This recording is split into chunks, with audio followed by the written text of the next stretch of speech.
আইনের বিরুদ্ধে West Bengal personal ল board একটা ব্রিগেডের সভা ডেকেছিল। সেই সভার সেনাবাহিনী ও রাজ্য সরকার অনুমতি দেয়নি। কি বলবেন? অল ইন্ডিয়া মুসলিম পার্সোনাল ল বোর্ড সেটি হচ্ছে আপনি বলতে পারেন একটা এলিট মুসলিমদের একটি অর্গানাইজেশন, যেখানে দেখবেন আপনি এমপি থেকে শুরু করে ব্যারিস্টার, আইনজীবী থেকে শুরু করে মুসলিম ইসলামিক স্কলার, তারা মূলত এই অল ইন্ডিয়া মুসলিম পার্সোনাল ল বোর্ডের তারা সদস্য।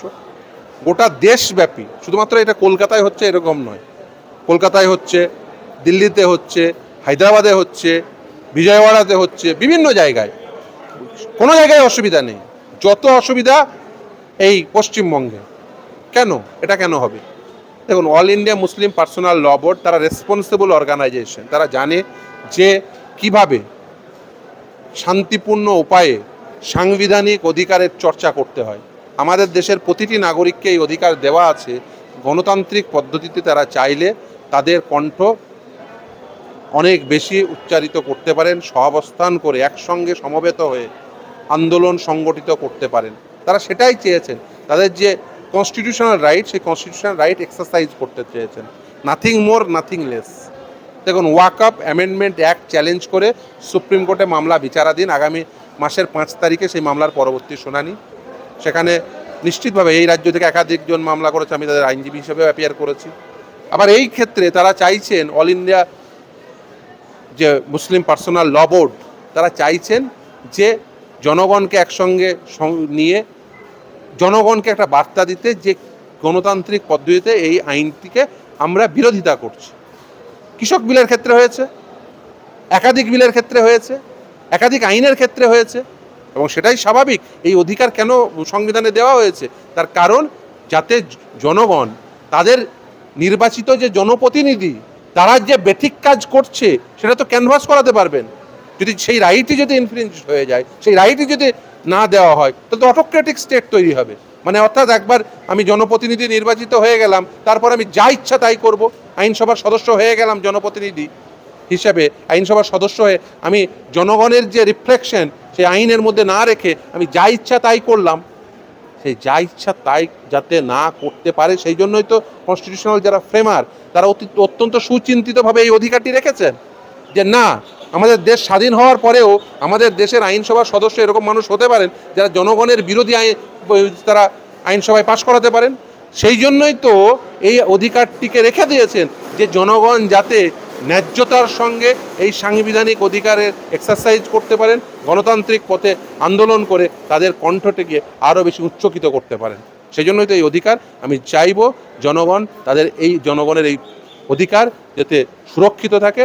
আগামীকাল মামলাটি 1টা 15 মহামান্য বিচারপতি তীর্থঙ্কর ঘোষের আদালতে আছে, সেখানে আর্গুমেন্ট করবো। নিশ্চিতভাবে আমরা চাইবো যে যাতে কনস্টিটিউশনাল রাইটটা সেটা যাতে এক্সারসাইজ করা যায়। পশ্চিমবাংলার মানুষ যারা ওয়াকআপ মুখী হয়েছে, এই ব্রিগেড মুখে ছিল যে 26শে এপ্রিল তারা ব্রিগেডে আসবে, ওটা যে আজকে আগামীকাল মামলা আছে, আদালত যা বলবে সাংবিধানিক আদালত, আমরা সাংবিধানিক আদালতের দিকে চেয়ে থাকবো, সাংবিধানিক আদালতের সামনে আর্গুমেন্ট রাখবো, তারপরে আদালত যেভাবে বলবে সেভাবেই। দেখুন, we are law abiding citizen, being a law abiding citizen, it's our duty যে যাতে প্রতিটি গণতান্ত্রিক অধিকার যেমন চর্চা করব, সেরকম যে আদালতের যে পেরিফেরি, সেই পেরিফেরিতে যখন এসছে আদালত যে নির্দেশ দেবেন সেই নির্দেশকেও পালন করব। আমরা তো সেই জন্যই ওয়াকআপ অ্যামেন্ডমেন্ট অ্যাক্টকে চ্যালেঞ্জ করে সুপ্রিম কোর্টের সামনে গেছি। চ্যালেঞ্জ করে সেখানে সুপ্রিম কোর্ট আমাদের কথার মধ্যে যে সারবত্তা রয়েছে সেটা বুঝেই তো সুপ্রিম কোর্ট নেসেসারি ডাইরেকশন দিয়েছেন। সেই জন্যই তো ওয়াকআপ বাই ইউজার নিয়ে ডাইরেকশন দিয়েছেন। সেই জন্যই তো বাধ্য হয়েছে সর্বোচ্চ ন্যায়ালয়ের সামনে এই মোদী সরকার তার ফেলা থুতু চাটতে, যে বলেছেন না, আমরা এখনও কোনো ওয়াকআপ বোর্ড বা ওয়াকআপ কাউন্সিল তৈরি করছি না। ফলে নিজের বুঝতে পেরেছেন যে কোর্টের কন্টেনশনটা কি, ফলে নিজের ফেলা থুতু চেটেছেন। বারবার বিরোধীতে যারা বিরোধী সভা করছেন, যারা বিরোধী, তাদের বিভিন্ন সময় হাইকোর্টে ছুটতে হচ্ছে কেন?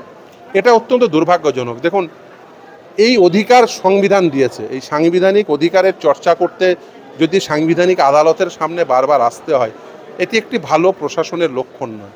প্রশাসনের উচিত তার প্রতিটি নাগরিকের অধিকারকে সুরক্ষিত রাখা। সেই অধিকার সুরক্ষার প্রশ্নে তারা ব্যর্থ হচ্ছেন বলেই কিন্তু নাগরিকদের বিভিন্ন অর্গানাইজেশনকে বারবার আদালতের দ্বারস্থ হতে হচ্ছে।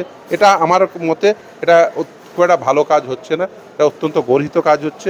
এবং সেই জন্য প্রশাসন, তার কারণ প্রশাসনকে তো আলটিমেট জনগণের ইয়ার্ডস্টিকে থাকতে হয়। জনগণ তারাই ঠিক করেন যে ভবিষ্যতে কারা প্রশাসনের দায়িত্ব নেবেন।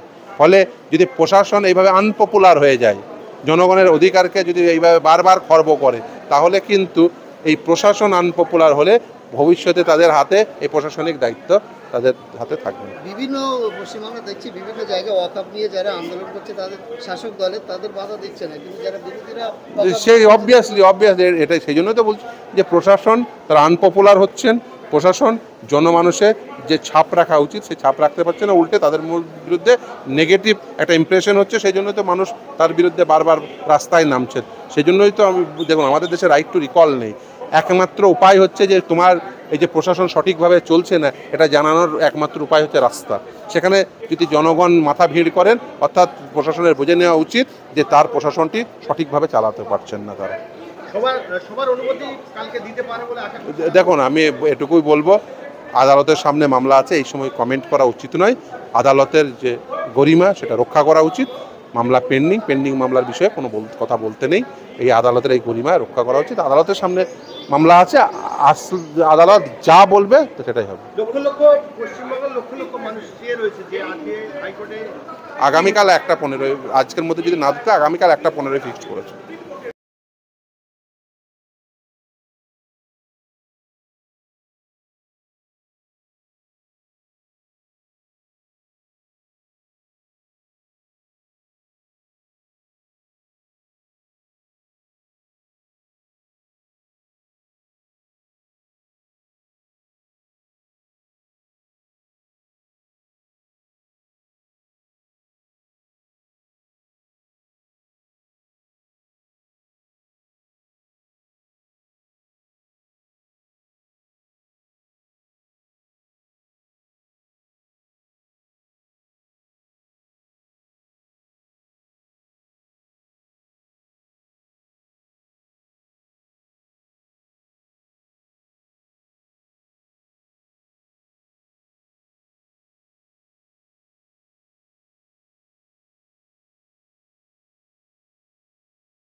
কেন্দ্র সরকারের ওয়াকফ আইনের বিরুদ্ধে ওয়েস্ট বেঙ্গল পার্সোনাল ল বোর্ড একটা ব্রিগেডের সভা ডেকেছিল।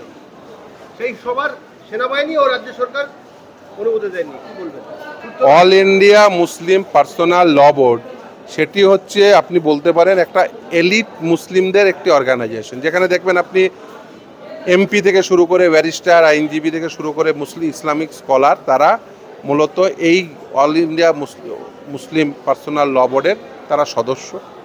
গোটা দেশব্যাপী, শুধুমাত্র এটা কলকাতায় হচ্ছে এরকম নয়, কলকাতায় হচ্ছে, দিল্লিতে হচ্ছে, হায়দ্রাবাদে হচ্ছে, বিজয়ওয়াড়াতে হচ্ছে, বিভিন্ন জায়গায়, কোনো জায়গায় অসুবিধা নেই।